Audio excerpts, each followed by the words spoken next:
Well, Gary, I know, I mean, you and I, we met because of your, of your association with SciFi Channel, with Syfy, and during that time, and your work in the public relations, media relations. I don't know, what the hell did you do there?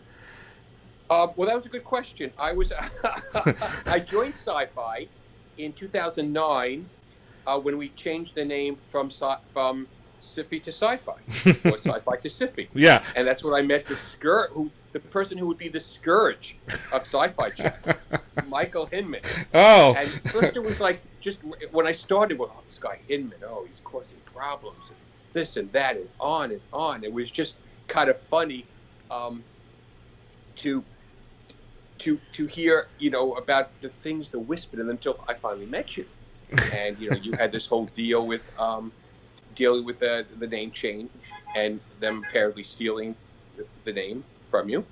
The big bad corporate powers. Well, I don't know if they stole it from me, though. I mean, it's funny because I think that sometimes, you know how memories are. I mean, it's been 10 years since all of this has happened, and sure, which is really interesting. And and I never actually felt. I mean, just so that if people aren't familiar with the story, I mean, basically, I had a website for 10 years at that point called SciFi Portal. In fact, look, I dug this up out of my closet. Oh, look at that! This is like an old. I mean, to our people who are just listening to the audio version, you're not going to be able to see this. But that's why the video portion is very important. But this is an old Syfy Portal hat from the logo designed by Brian Griffin, who was one of the partners on the site.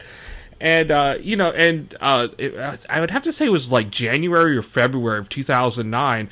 I get this phone call. And Gary, I don't know how much of the story you've ever heard, but I get this phone call, like out of the blue, offering me $30,000. For my domain name, actually, is what they were first asking about. Which I think they were just asking about the domain name, and I literally laughed them off the phone. I literally laughed at them and hung up the phone. And it's not because like I was being greedy or anything. It's just that there was a lot of these companies that I think they're still out there where they try to buy popular Sure. domain names and try to use them for advertising or whatnot. And Syfy Portal was pretty popular at the time, and we were making pretty good. In fact, I was making more money at Syfy Portal at the time than my day job as a newspaper reporter, and I was getting paid pretty well there. So that's interesting. Yeah. Yeah, so it was like 30,000. Like, no, that's not even gonna come close to like 6 months of revenue. There's no way I'm giving that up. So so I just thought nothing more of it. I get a call a couple of days later, and they offered me $60,000, and I laugh at them again, and I'm like, no. There's no, and I'm about to hang up the phone, and the guy on the other end, he's like, wait, tell me, how much would it take? How much would it take for you to give up this name? And I don't know. I just came up with a number off the top of my head. I said $250,000, and I hung up the phone, just to get rid of them. Yeah. So the next day, they called me back and offered me $250,000. And so then it was just like, it was basically a month of trying to figure out who they were, what their goals were with this name, because it was a shell company. And I made the mistake of using my regular attorney rather than an IP attorney, mostly because IP attorneys are hard to find, and I was a business journalist who needed IP attorneys as sources, so I didn't want to burn any of them by using them as a lawyer for this. So we never really figured out who it was. We did figure out that the lawyer also represented NBC Universal, but I mean, they could have lots of clients and didn't think much of it. In fact, I was convinced that my friend Rod Roddenberry was after the name. I was so convinced of it because he always liked the name. His mom, Mae Gilbert, had just passed away, and so he basically inherited the rest of the estate. And I was totally convinced that it was him. And I even came to him and was like, Rod, if this is you, just tell me. We don't need to deal with these shell companies, In fact, I'll lower the price. But he's like, Roddenberry as in Gene Roddenberry? Yeah, it's Rod. Yeah, it's Gene's son. Rod Roddenberry. And it's like, I'll lower the price for you, because you're a friend. It's like, it's not me. I swear to God, it's not me.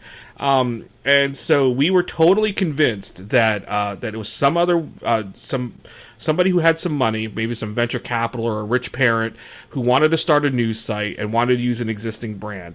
So we negotiated an agreement to where they couldn't use the name for 3 months after they bought it. And we would be allowed to still use it for 3 months so we could transition into a new name. But while we were negotiating that, my team got together. We actually brainstormed over new names and stuff, and we came up with Airlock Alpha. And we built the website, built the brand, and everything. So the moment that I signed the paperwork that sold the name, we were going to switch over to Airlock Alpha. And we were going to wipe Syfy like off of the face of the planet for 3 months. By the time that they took it over 3 months later, nobody would even remember it. That was the plan, and of course, none of us suspected that it was actually NBC Universal, and they were going to name a cable channel with it. So, and I thought that was the coolest thing. I saw it on the New York, like somebody called me in the middle of the night. I think this was by March, March of 2009. Somebody called me in the middle of the night and said, "Mike, you got to look at the New York Times website, like right now." And so I went on the website, and they had announced, that NBC announced that they were changing SciFi Channel to Syfy. I thought, the story I placed. Yeah, was that your split? Yeah.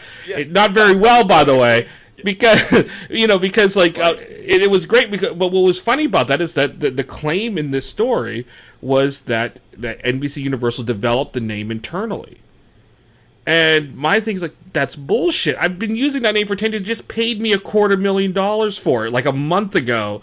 And the New York Times wouldn't know who I was, but everybody else did. And that was my big beef with NBC the whole time. I never felt it was stolen. People said like, oh, well, if you'd known it was NBC, you would have asked for more money. It's like, well, of course, that's why they went through a shell company. I would have done the same thing. It makes total sense. I would do it too. They negotiated in good faith. I negotiated in good faith, so I was fine with that.